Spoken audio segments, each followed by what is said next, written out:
of the situation between Yemen and Saudi Arabia, and what does that mean for the ongoing conflict between Iran and the United States? First of all, let's remember that the genocidal war in Yemen was started by Mohammed bin Salman with the green light coming from Obama in 2015.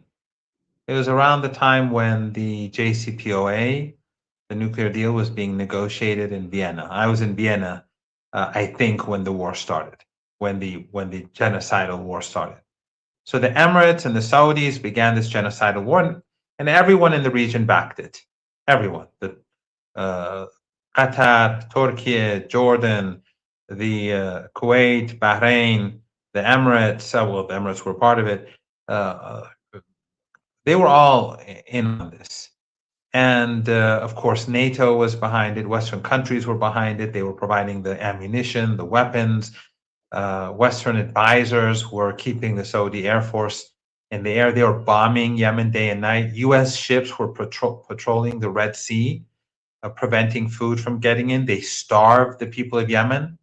It is said that hundreds of thousands of people died, and many, many died of starvation. Very similar to what we see in Gaza. But back then, there was very little sympathy for Yemen because back then, Al Jazeera was supporting the genocide. Al Arabiya was supporting the genocide. So, and the Western media, the Arabic media, they were all supporting genocide in Yemen.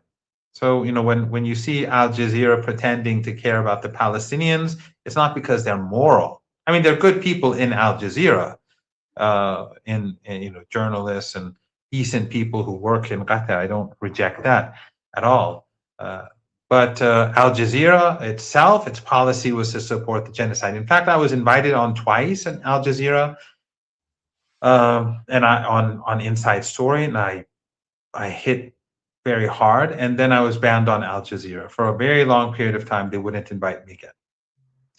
The same thing happened over Syria. I was invited a few times over Syria, then they stopped.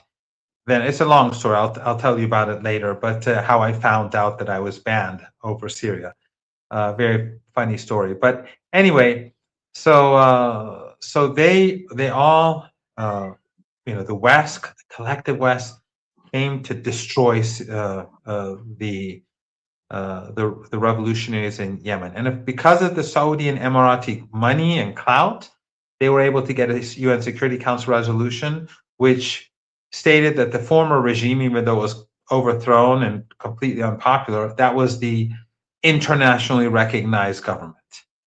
Even though they don't control anything on the ground, even though hundreds of billions of dollars have been used to kill the people of Yemen to bring them back to power, but they failed. That shows how utterly unpopular and how deeply despised that so-called internationally recognized regime is. So this genocide went for a long time, and once an American, former American official, or I think officer, he said that he was on a ship in the Red Sea, on a naval ship, a U.S. naval ship, and they stopped this boat, and they checked it, and it was full of medicine that was being smuggled into Yemen.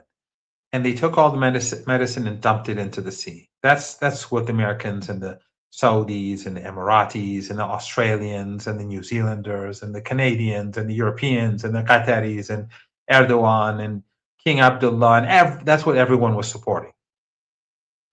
So gradually, Yemen resisted, and heroic resistance. And gradually they began to develop their own technology. And I'm sure the Iranians helped, but Yemen is full of smart people, educated people. Before it was a country like others. Afghanistan, when you see how terrible the situation is there, we should all remember that Afghanistan, before the Soviet invasion and before the Americans began their dirty war there, creating the Al-Qaeda and the Takfiri groups in the 1980s with the Saudis and so on, it was a country that had that was not doing bad compared to other countries in this part of the world. And Yemen too had universities, it had an educated class, it has so now. So they, and definitely with Iranian support, began to develop their own defense industry, which included drones and missiles. So gradually, Yemeni drones and missiles began to strike Saudi oil installations, and they hit them very hard, and that led to the ceasefire.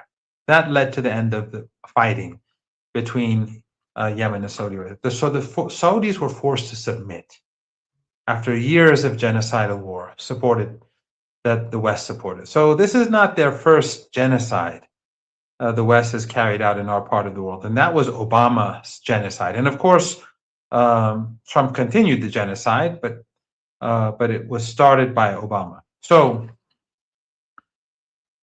having said that, there has been, after the ceasefire, they kept the siege on Yemen, and in recent years they made it worse. And the Yemenis were becoming increasingly angry about the targeting of women and children and the way in which they, and of course, Western media doesn't care, just like they don't care about the children of Gaza. They don't care about, I mean, every day they're slaughtering people. And yesterday in the West Bank, they killed lots of Palestinians, and these Zionist thugs have been roaming around the West Bank, killing people and stealing land and terrorizing the indigenous Palestinian population. But you won't hear that in the Western media.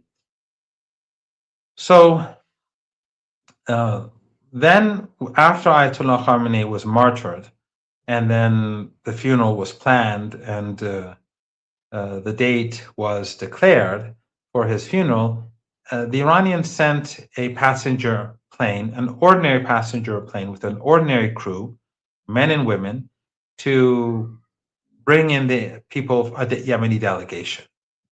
And when apparently the Saudi Air Force harassed or tried to approach the Yemeni airport. Anti-aircraft systems forced them away. The Iranian plane landed. They brought in the delegation, plus some ill Yemeni people who couldn't be treated in Yemeni hospitals. They were brought to Iran. And then after the funeral, the delegation went back to Yemen on another commercial flight, a civilian aircraft. It was approaching Yemeni airport, and then the Saudis bombed the airport, putting the Iranian plane and crew and the passengers at risk. The Iranians were outraged, but this was an act of war against Yemen. And then, of course, the Yemeni armed forces responded. Ansarullah responded, and then we saw last night again the Saudis bomb Al Hodeidah, and Yemen ultimately carried out a major strike last night with many missiles and drones on key U.S. too, but key Saudi assets in oil assets and oil installations. So, and apparently the Saudis have just carried out airstrikes in the border area, which will probably result in further Yemeni counterstrikes.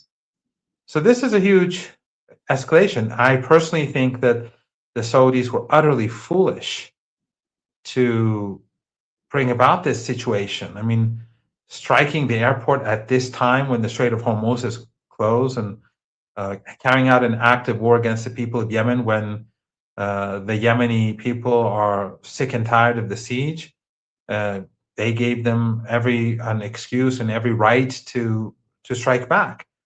And it's the best time possible for Yemen because the Saudis, they can't export their oil through the Persian Gulf. They can't, or the Strait of Hormuz, they can't import or export from through the Strait of Hormuz. So they're completely dependent on the Red Sea, and that makes the Red Sea for the Saudis much more important, and thus it makes Saudi Arabia vulnerable, very vulnerable to Ansarullah. And we've seen Ansarullah strike 3 naval ships already, 3 tankers already, which is a part of the blockade that they started after the strikes on Yemen. So I don't know why Saudi Arabia is doing this. They have much more to lose than Yemen, because if Yemen continues to strike Saudi oil installations and refineries and petrochemical plants, Saudi Arabia will be forced to its knees. Yeah. Just a new photo came out about the hangar used by U.S. Special Forces in King Faisal Air Base in Jordan, which was, it seems that the Iranian missile has destroyed that. One of the main concerns right now on the part of the United States is the precision of these missiles, that they hit the targets in Jordan. They're saying that because of Russia, China are providing intelligence to Iranians. And what do we know about the new missiles that Iran is using? Maybe new missiles, or what is that with this sort of precision they have that they're demonstrating?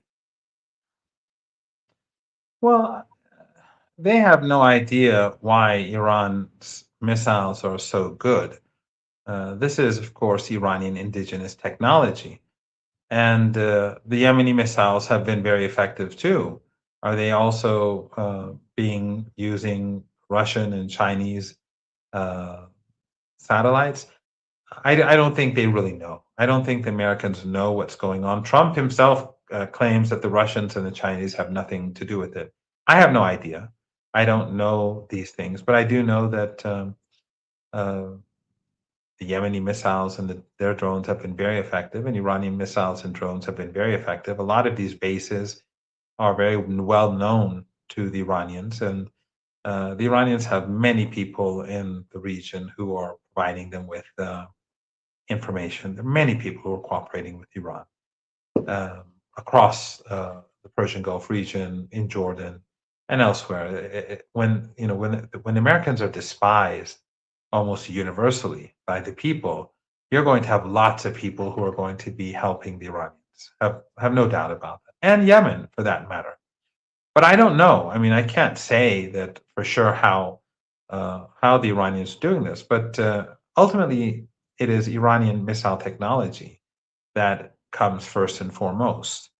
And the Americans are very sloppy, obviously. They've done a horrible job. They've been on their bases are designed in a way which makes it very easy for the Iranians to destroy their key assets. And then when they retreated to Jordan, they were exposed. And these are not hidden installations. They're not like Iranian bases, which are underground and inaccessible.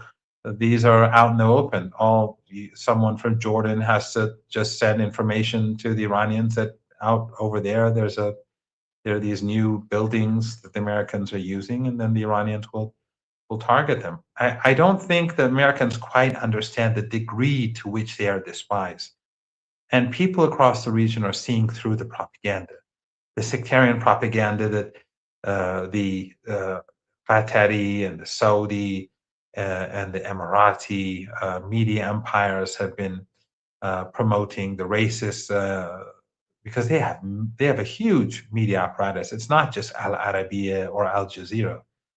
They fund many so-called private-owned channels. Many of them are based in the West, and I think people know. I mean, they have so-called religious channels that are Wahhabi or Salafi and Takfiri. They have all sorts of media outlets, online Telegram channels, and of course they have many troll farms that are used to. But people are seeing through all this now. It doesn't work anymore. We've seen a lot of footage of people cheering on when the missiles were striking U.S. bases in Jordan. These are Jordanians. We see that across the region and across the world. So I don't think it's all that difficult for the Iranians to get the sort of information that they need. And they've been preparing themselves. When they've been preparing themselves for decades and building these underground bases and building these missiles and drones, I think they were probably also building up their networks for intelligence gathering as well. So I don't believe that it's just one source or two sources, or the Russians or the Chinese that have been key. I think the Iranians have many means of gathering intelligence. Here is the news came out that it seems that the United States has requested a temporary ceasefire with Iran, and it says the United States wants to return to the memorandum of understanding and wants to make Yemen part of it. Uh, I don't know if we cannot confirm the source, but it seems that something, what is happening is that last night we haven't seen any American attack on Iranian soil. That the other point was the Iranian fighter jets were patrolling the border between Iran and Iraq. This was what it was happening last night. And then this news came out. What are we, what is the situation between Iran and the United States as we talk? Well, there's talk that the United States is going to carry out a major assault on Iran. And while I personally didn't think it was going to happen last night, but for a number of reasons, but some friends, some credible friends, thought that that would happen. The Americans, I think, know that Iran is not going to back down. I think they comprehend this. They're not very smart. Those who are in power, not ordinary Americans. Ordinary Americans, like everyone else, are they're awake and they know what's going on. But these people are not very smart. They're not very intelligent. I mean, Hegseth. I mean, all you have to do is just, or the Secretary of State, or Kushner. And these are not people who seem very intelligent, nor there are other people around them, I'm sure. But I think they do, though, comprehend that the Iranians are not afraid and intimidated. So if the Americans carry out a heavy strike using everything they have, the Iranians will counter-strike using everything they have. And they'll destroy all the infrastructure in the Persian Gulf region. And that will be the end of the global economy. And that will bring about a collapse in the stock market in the United States, the bond market, everything will, there will be panic. Because no one will be able to, Trump or no one else will be able to calm the markets through their, market manipulation anymore. Because people will know that the global economy has just suddenly hit a brick wall. And through the panic, the markets will collapse and we'll enter a global depression very rapidly. So, and they should have known this, because during the 40-day war, when Trump kept saying, I'm going to obliterate Iran, I'm going to wipe it off the map, I'm going to send them back to the Stone Age, Iran did not budge. So why would he think that Iran is going to budge now? Doesn't make any sense, especially since the Iranians are hitting much harder now than before. But while I'm not saying that it's not going to happen, because the Americans may attack tonight, they may carry out that overwhelming attack. They can't overwhelm Iran, but a massive attack against Iran tonight. But if they were smart, they would take a look and see what Ansarullah did, what Yemen did. What Yemen did last night or early this morning was devastating. They hit the Saudis very hard. And obviously their missiles and drones, and apparently cruise missiles too, are all far more advanced than what they were before. And we have to take this into consideration. I'm saying this without any knowledge, of course, but I'm assuming that the experiences that the Iranians gained through the 12-day war and the 40-day Ramadan war, those experiences are being used in Yemen too. So they're the new technology, but also the way in which they design their underground bases, the way in which they protect their missiles, their drones. I think they've all the lessons learned by Iran have been definitely told and sent to the people of Yemen, so that they would be able to use those lessons in the way in which they wage war as well.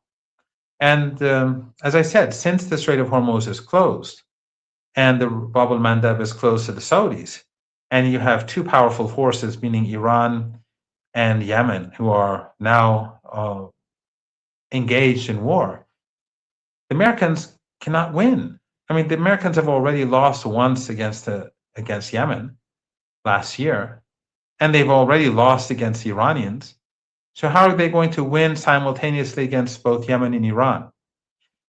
Meanwhile, the Iraqi resistance, which is a huge force, I think people don't recognize the importance of Iraq. They have a huge force, between 100 and 200,000 that I know of. They say it's far greater than Hezbollah, so it has to be far greater than 100,000.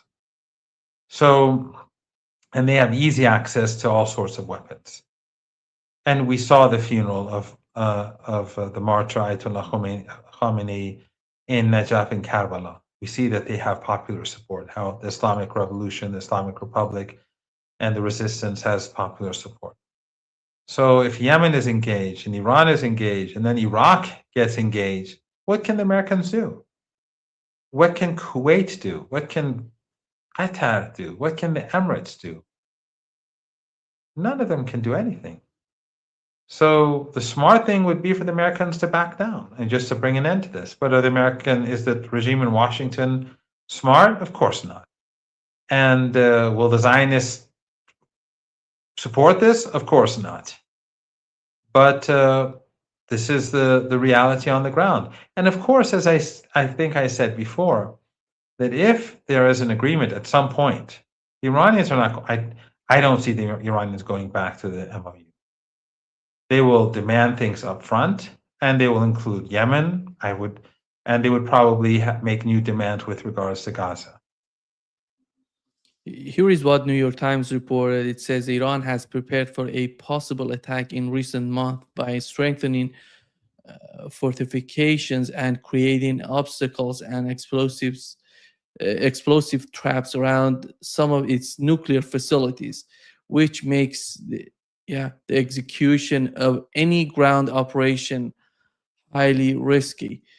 And what is the perception, Professor Marandi, when it comes to the ground invasion? We know that the United States was systematically trying to destroy the facilities in the southern and in the western part of Iran. And the perception is maybe the United States is planning for such an operation, the ground operation. Well, I mean, the success of the United States is as such that Iran has hit, I think, another ship off the coast of the Emirates was struck off the coast of Jufair. So Fujairah. Fujairah. Yeah. Yes, I was thinking of Jufair near the Iran-Iraq border. That was the scene of a battle that I was involved in during the war. So off the coast of Fujairah a few hours ago, I think 3-4 hours ago, another ship was hit. So obviously the strikes on the Iranian coast and in the south have not been of any use to the United States in getting out those ships. So ultimately, if this continues, we're going to have an imminent energy crisis, and it's going to be catastrophic, especially after what Yemen did last night. And they not only did they, as I said, they struck 3 tankers, but now they've struck Saudi key infrastructure. And we'll have to see what impact it has on the ability for Saudi Arabia to export oil, because I don't know what they struck. They may have struck. They just mentioned here. Let me read it, Professor Marandi. A new statement by Yemen.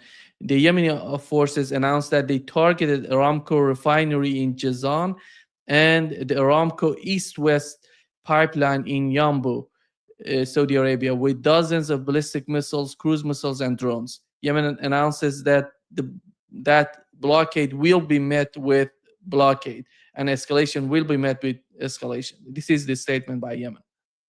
Well, that means that the energy crisis is getting closer and closer and closer by the minute. Literally by the minute. I mean, I don't know how many days are left. I mean, if it's based on Trump's calculations, it should be a couple of weeks from now. I have no idea, because Trump doesn't, and nothing he says is really accurate. He's a serial liar. So, but when he said 4 weeks, It's been 2 weeks again since things have been shut down, and then we have the Red Sea in addition to that. So let's say 3 weeks, whatever, are left, let's say.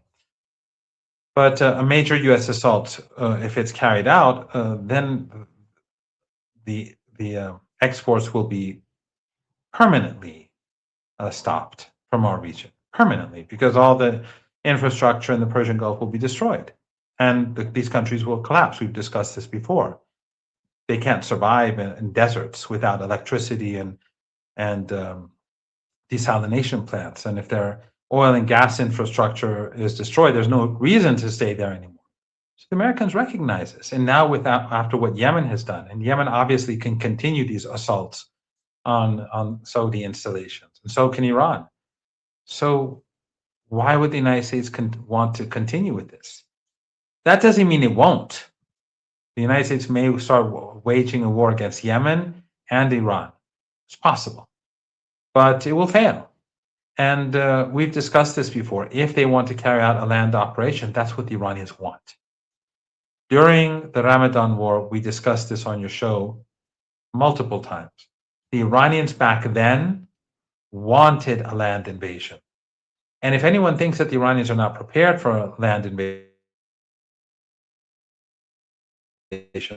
they should go and take a look at footage of the underground missile bases. They've been prepared. This is nothing new. And so I think without a doubt are fully prepared. And as I said, these people who I speak with, they want the Americans to attack. Let's say the Americans take some island. Let's say Khark Island, which they keep talking about. How does that hurt Iran? Right now, there's a siege, so Iran can't export. So it's not using Khark Island to export. So let's say the Americans send in a couple of thousand troops and occupy Khark Island, and a few thousand troops to take over a couple of other islands and have take a piece of the mainland. The Iranian ground forces will start coming in. They are specialized forces. They have their own drones and their rockets. They will start striking the Americans right